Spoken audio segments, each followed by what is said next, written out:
Сәлем балалар, 3 сынып әдебиеттік оқу тақырыбы бау-бақша аясында 11 сабақ. Кейіпкердің іс-әрекетіне баға бересің. Өлеңге сай ырғақты таңдап мәнерлеп оқы. Жеміс бағында бау-бақшаға сән көркі, жүзім, шие, алма, өрік, бағбан ата жемісін. Қарай бердік таң болып, айтады ата елге сыр, жемісіңде жерге өсір, ерінбеген ешқашан, еңбек еткен көл көсір. Расында да балалар, кімде-кім еңбектенсе, соның жемісін, рақатын көреді. Суреттегі жемістерді айқындайтын эпитет ойластыр. Жемістің түрі жүзім, шие, алма, алмұрт. Алдымен біз жүзімге айтайық. Жүзім сопақша пішінді, тізбектей ілінді. Шие қып-қызыл моншақтай.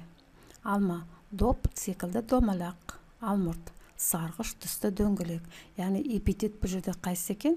Тізбектей. Мысалы, екінші моншақтай. Моншаққа теңеп тұр. Үшінші домалақ екенін көрсетіп тұр алманың. Төртінші алмұрттың дөңгелек екенін.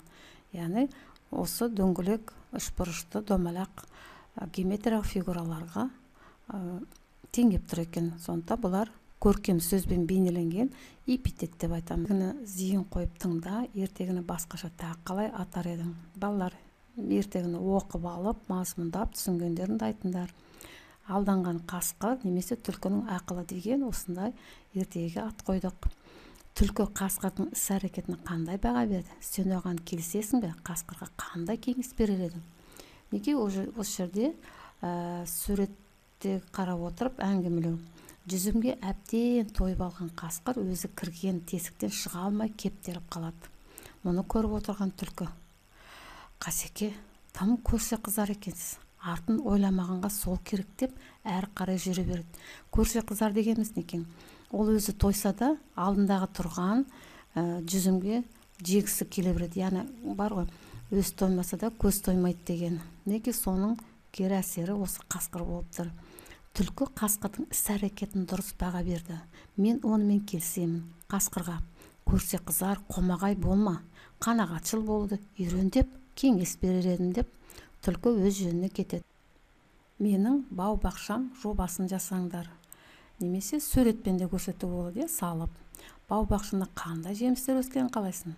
Бау-бақшада жүзім, алма, шие, тағы басқалы өскенін қалаймын.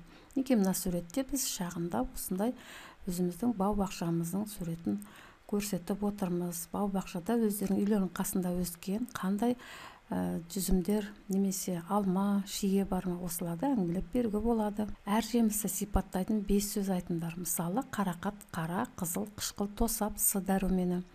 Екінші жүзімді алдық. Сопақша, жасыл, қышқыл, тәтті, шырын, В1 дәрумені бар. Алма домалақ, қызыл, тәтті, шырынды, сары, жасыл болып келеді. В2, АВ дәрумендері бар. Шие қызғылт, домалақ, тәтті, қышқыл, шырынды. Бау-бақша қатысты еңбек түрлерін ата. Жалғыз бау-бақша емес, егістік жерлерді, үйдің қасындағы бақта қандай жұмыстар бар екенін атап өтейік. Бау-бақшаға қатысты түрлері: топырақты қопсыту, егер де картоп егетін болса, жерді жырту, арам шөптерді жұлу, одан кейін өсіру үшін тұқымдарды себу, оны суару, өскеннен кейін оларды жинап, сұрыптап, содан кейін түрлі өзіңе тамақтар істеуге де болады екен. Неге бүгін біз балалар осымен сабағымызды аяқтаймыз.